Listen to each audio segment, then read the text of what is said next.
Queen Mary, the ship that holds America's secrets. Have you ever stopped to think about what happens to the souls that refuse to return home? Imagine yourself in Matthew's shoes, a war veteran carrying invisible wounds and seeking refuge in a night shift.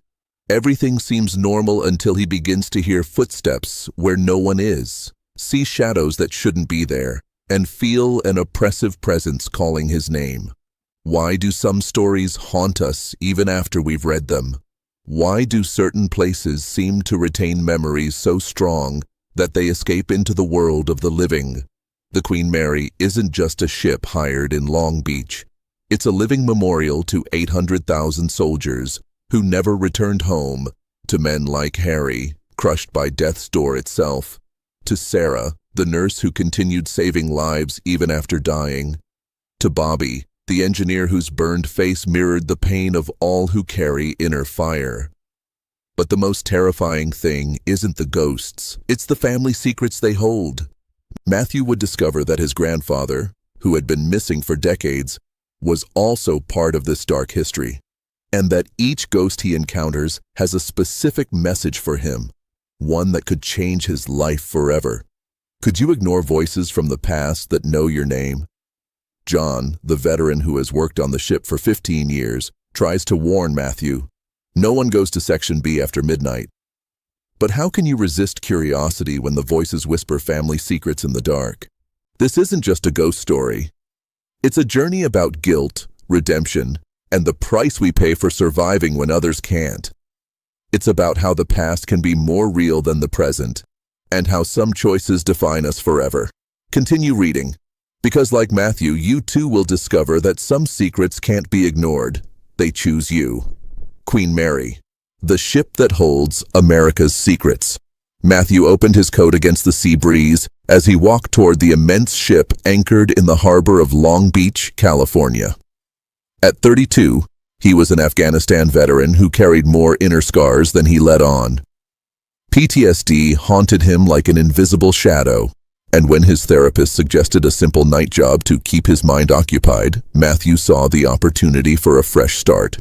The Queen Mary, now converted into a hotel and museum, looked like a sleeping giant under the moonlight. Matthew had accepted the job as a night caretaker mainly because the pay was good, and no one asked many questions of former military personnel with special needs, weighed down an invisible weight. "What happened to you?" Matthew said, surprised at his own courage. "Same as it happens to all of us, kid. We came to do a job and we paid the price." Harry pointed to the door. "That door has killed before. Don't let it kill you too."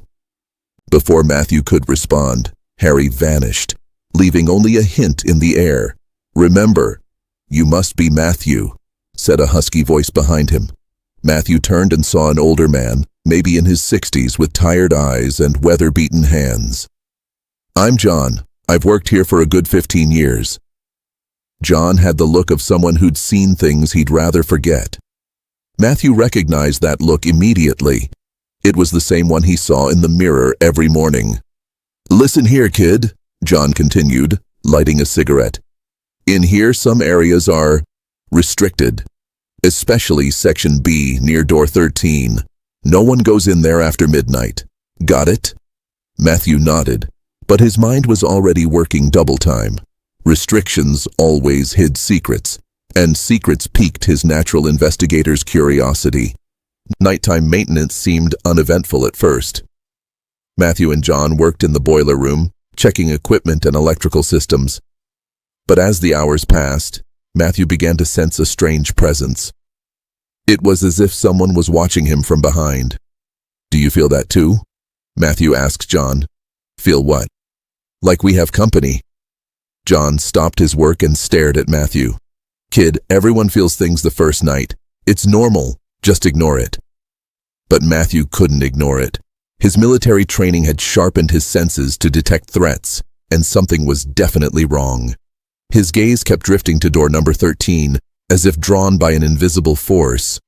On the third night, Matthew couldn't resist. While John checked another section, Matthew decided to explore the forbidden area. The ship's corridors were labyrinthine, and the darkness seemed denser in that section. That's when he heard footsteps. Footsteps that echoed as if someone were walking with difficulty. Matthew followed the sound until he came across the damned door 13. And before it, standing like a time sentinel, was a man in a 1940s work uniform.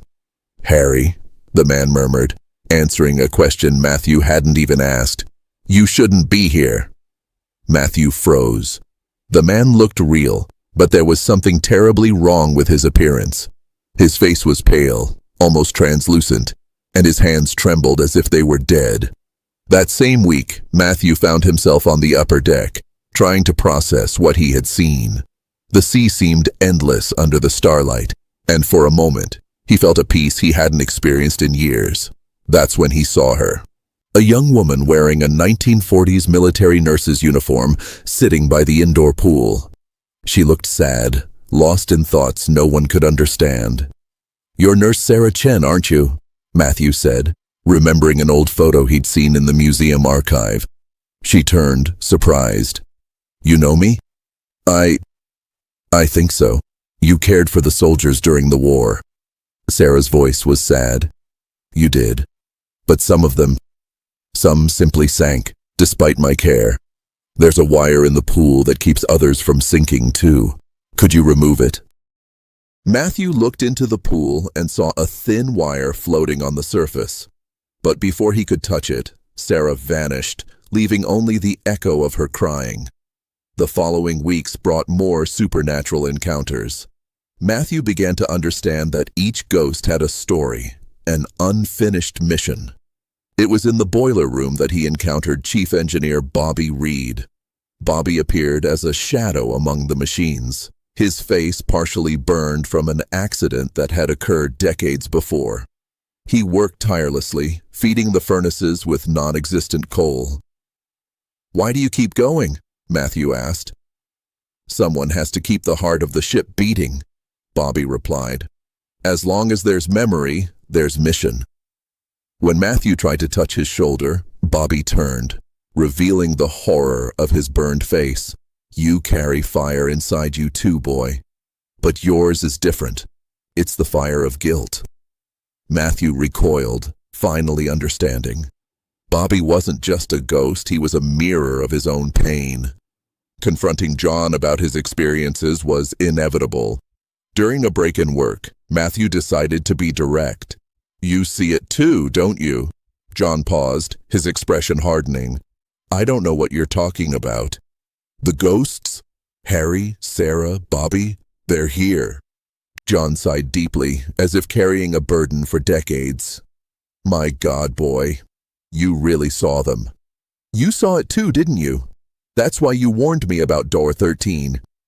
John lit another cigarette, his hands shaking. "Vietnam taught me that some horrors never go away. But here, it's different. They don't want to hurt. They want to be remembered. My grandfather served on this ship," John continued. "He disappeared in 1943. I never found his body. I came to work here because I felt he was still here, waiting for me." Matthew began researching the museum's archives, unraveling the Queen Mary's secrets. He discovered that the ship had transported more than 800,000 soldiers during World War II, but had also suffered devastating losses in combat. Harry was crushed by door 13 during an emergency maneuver in 1942, saving the lives of dozens of passengers. Sarah Chen died in a submarine attack while trying to save the wounded. Bobby Reed had sacrificed his life to keep the engines running during a storm that nearly sank the ship. And then, the most shocking revelation. Among the records of missing crew members, Matthew found the name of James Matthew, his grandfather, whom he had never met. Through letters and military records, Matthew discovered that James Matthew had been a liaison officer aboard the Queen Mary. During a critical mission in 1943, he voluntarily took command of a damaged section, allowing the ship to continue its journey. No one knew exactly what had happened to him, only that he had mysteriously disappeared during the crossing. "He knew he wouldn't come back," John said when Matthew shared the discovery. "But he also knew the men needed to reach Europe alive.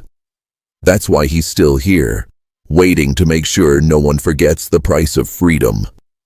On the evening of his last day of work, Matthew decided to visit door 13 one last time.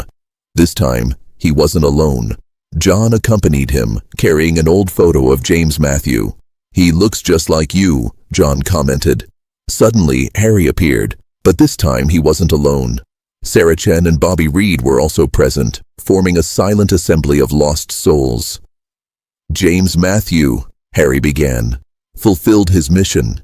His grandson has come to honor his memory." Sarah approached Matthew. "You carry the same courage he did, but you also carry the same guilt of having survived." Bobby nodded to door 13. "This door isn't a curse, it's a memorial. Every soul lost here is eternally connected to this ship." Matthew realized he had a choice. He could leave the Queen Mary behind and try to live a normal life, or he could take on the role of guardian of the memories the ship held. "What do you choose?" John asked. Matthew looked at the ghosts, at the ship, at the endless sea beyond. He thought of his grandfather, of all the soldiers who gave their lives, of all the families who never received answers. "I'll stay," Matthew said. "Not as a caretaker, but as a guardian. Someone needs to make sure their stories are told." Years later, visitors to the Queen Mary report encountering a lone night guard, ever present in the ship's darkest areas. Some swear they see ghostly figures at his side, an engineer who keeps the machines running, a nurse who tends to the unseen wounded, a worker who prevents others from being crushed by fate. Matthew had finally found a purpose, not just as a veteran who survived modern warfare, but as a guardian of the memories of all those who never had the chance to return home. The Queen Mary continued her eternal journey, not across the seas, but through time, carrying with her the souls of all who gave everything so that others could live in freedom. And somewhere deep within the ship, door 13 continued its silent vigil, reminding everyone that some sacrifices are so great they transcend death itself.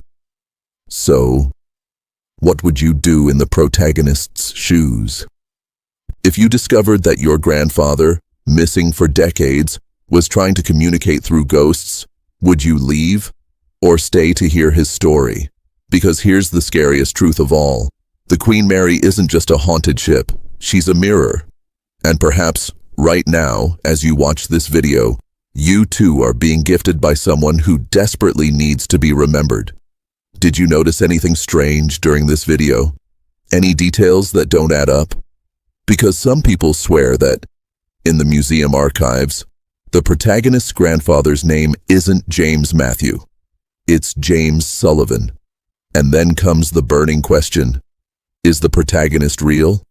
Or is he also part of the story he's telling? In the comments, I'd like to know, have you ever had a supernatural experience that changed your life? If you could talk to a deceased loved one, what would you say? And most importantly, do you believe that some places truly hold memories? If this story gave you chills, leave a like. Because every like is like lighting a candle in the memory of those who never returned. Subscribe now, because next week we'll investigate even darker places on the Queen Mary, including the infamous Suite B340, where passengers continue to die, even decades after the ship was decommissioned. And remember, just as the ghost whispered to the protagonist, remember those who could not return. In the next story, do you believe in family curses? Because the protagonist's family isn't the only one with secrets on the Queen Mary.